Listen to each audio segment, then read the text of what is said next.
మీడియాకు స్వాగతం. ఖాకీవనంలో గంజాయి మొక్క ఆ పోలీస్ వృత్తికి ద్రోహం చేస్తున్న మఫ్టీ పోలీస్. నెలవారీ లంచాల ఆదాయం లక్షల్లో.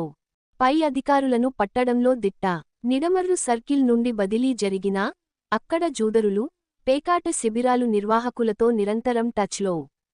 నిడమర్రు సర్కిల్లో పనిచేసిన కాలంలో పేకాట క్లబ్ నుండి నారాయణపురం కాలనీలో పేకాట శిబిరం, చేబ్రోలు, కైకరం, గణపవరం పేకాట శిబిరాలుతో పాటు చేపల చెరువులు వద్ద గెస్ట్ హౌస్లలో జరిగే పేకాట శిబిరాలు నుండి, కోడి పందాల నిర్వాహకుల నుండి నెలవారీగా మామూళ్లు అందేవి. ఇటీవల నారాయణపురం కాలనీలో పేకాట శిబిరంపై పోలీసుల ఆకస్మిక దాడి సమాచారాన్ని ముందుగానే లీక్ చేసి జూదరులకు సహకరించిన వైనం. జిల్లా ముఖ్య అధికారుల పర్యవేక్షణలో విధులు నిర్వహణ కావడంతో సర్కిల్లోని కొందరు అధికారుల వద్ద సైతం లంచాలలో వాటాలు. సర్కిల్ మారిపోయినా అక్కడ పేకాట రాయుళ్లతో చెట్టాపట్టాల్.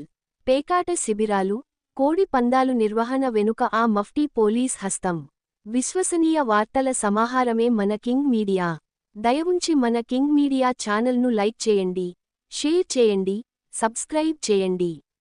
మరి కొందరితో చేయించండి. ధన్యవాదములు.